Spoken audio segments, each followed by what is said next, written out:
Cerca de 30% do total de crianças e adolescentes no mundo vão ter episódios esporádicos de sonambulismo na vida. Daqueles que desenvolvem quadro crônico de sonambulismo, a maioria possui parente sonâmbulo. Então tem essa questão e tem a questão genética também, que é bastante relevante.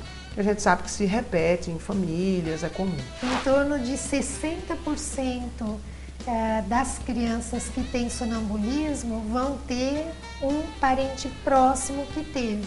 Os pacientes que têm com muita frequência episódios e outros que têm uma frequência muito errática.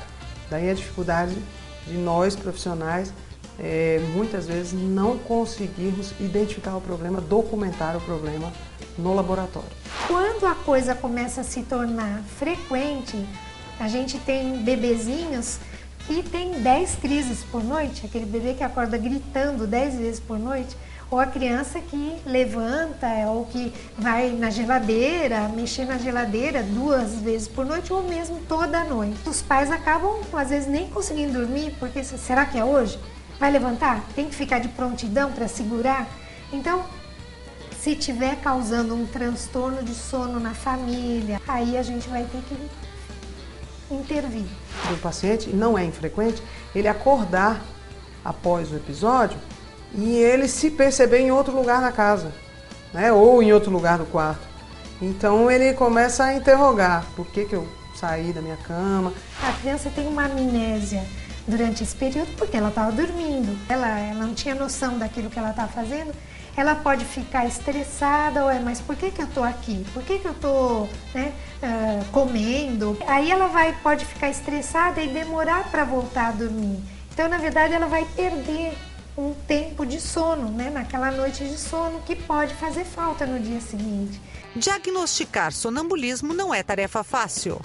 O diagnóstico ele é feito pela história clínica, que nem sempre é contada pelo paciente, muitas vezes contada pelo acompanhante, né?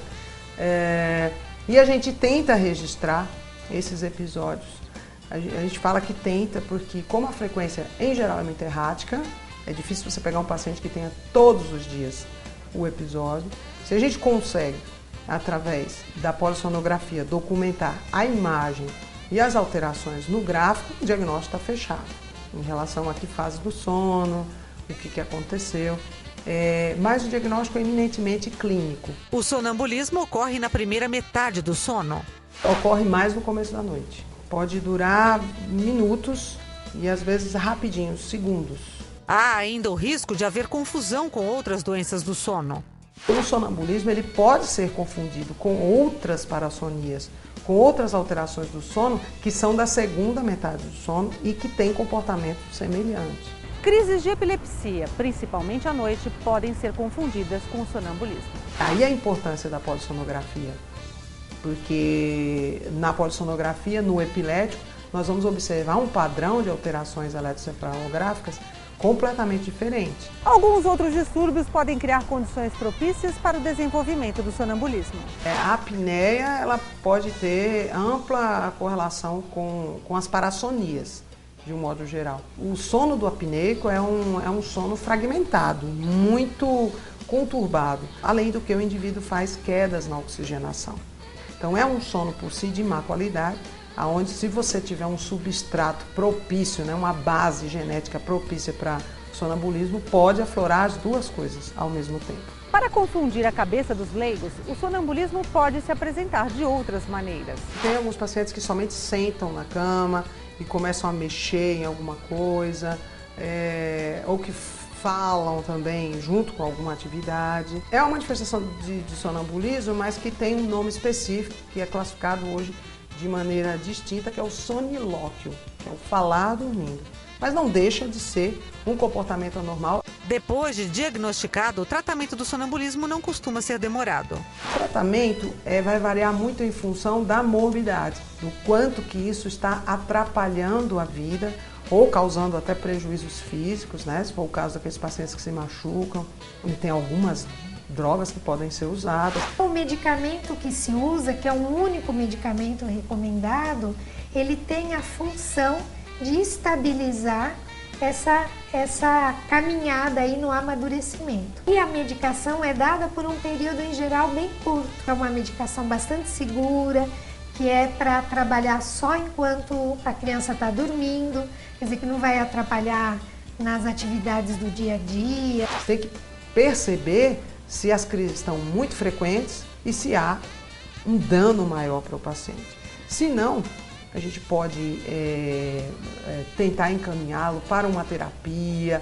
um tratamento mais a longo prazo, tentar diminuir essa ansiedade de base, procurar trabalhar a parte psicológica do indivíduo. O corre-corre da vida moderna, principalmente nas grandes cidades, pode ser um fator que favorece o surgimento do sonambulismo. Principalmente o estresse agudo, a ansiedade, que normalmente é crônica, já é uma base, né? E as situações do dia a dia, quanto mais complexas, se ele não conseguiu resolver, né, se tem um dia agitado, se tem um problema no adulto, no caso, na criança também, ele acaba desencadeando uma crise naquela noite, se não naquela noite, na noite subsequente. O investimento numa vida saudável pode ajudar a diminuir os custos com tratamentos para o sonambulismo. Horário para deitar, horário para levantar, evitar cafeína, substâncias que atrapalham o sono. Uma alimentação equilibrada é tocar o seu dia inteirinho com uma alimentação mais natural possível, com menos industrializados possíveis. E os industrializados por conta do excesso de corante, conservante, acidulantes, que são substâncias que em muitos momentos são extremamente estimulantes do cérebro. A alimentação ela pode reduzir os episódios de sonambulismo. Os especialistas indicam que é preciso evitar alimentos estimulantes, principalmente depois das 5 da tarde. Nada de chamate, nada de chimarrão, nada de tererê, nada de café, ou bebidas à base de colas, bebidas escuras que tem as colas, e alimentos ricos em cafeína. Por que não? Porque são estimulantes do sistema nervoso central e nos deixam despertos. Quanto mais estimulantes são, no caso, as drogas, podem aumentar o perfil, o risco. Quanto menos líquido no período noturno ela beber, consumir, é muito mais fácil ela não ter o estímulo para acordar. Então é melhor a gente se hidratar ao longo do dia e concentrar o volume de líquido até as 7 horas da noite. Verdura, fruta, legume, arroz ou macarrão integral em geral e uma leguminosa, um feijão e poucas porções de carne. Então carne no máximo a palma da sua mão e sempre a carne mais branca possível, ou seja, quanto menos vermelha ela for, mais saudável e menos estimulante ela é para o seu cérebro. Menor é o tempo de digestão também, então a gente tem uma qualidade de sono melhor.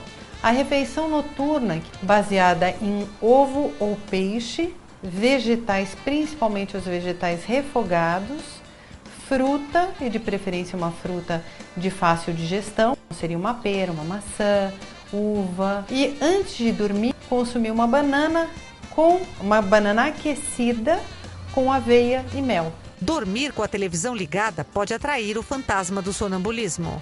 Não é recomendado para ninguém, é que a maioria das pessoas fazem, né? É ruim, principalmente dependendo do conteúdo de programação, é aquele indivíduo que está assistindo aquele conteúdo, um filme, uma coisa muito agitada, ele pode, durante a noite, ele desenvolver algum componente, alguma movimentação semelhante ao que ele estava vendo. Exercícios físicos são sempre bem-vindos, mas cuidado com os horários. Não pode simplesmente fazer exercício às 11 horas da noite. Por quê? Porque ele vai ficar agitado. Evitar estigmatizar a criança com brincadeiras, porque às vezes as crianças sofrem, elas não têm noção como é que é a crise. Então o fato de ficar apontando, né, contando o que aconteceu, deixa a criança às vezes insegura. Acaba se retraindo, que tem um certo medo, né?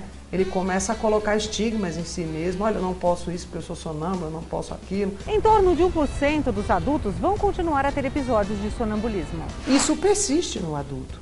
E normalmente a gente pega um perfil de pacientes que tem uma ansiedade maior, tem alguns traumas e que acabam não conseguindo vivenciar isso adequadamente. À noite eles tentam, aquilo vem novamente no cérebro e dessa maneira, desordenada, dormindo, para tentar resolver o que não foi possível resolver durante o dia. Na maioria das vezes são homens que deixam de ter os episódios em torno dos 30 anos. São mais homens, mas a gente vê bastante. Hoje em dia nós já temos mulheres também, adultas, né? Se você quiser saber mais sobre bem-estar e qualidade de vida, acesse o nosso site, acompanhe as novidades do programa seguindo o Twitter do Edição Saúde. E aproveite também para curtir a nossa página no Facebook. Até mais, tchau!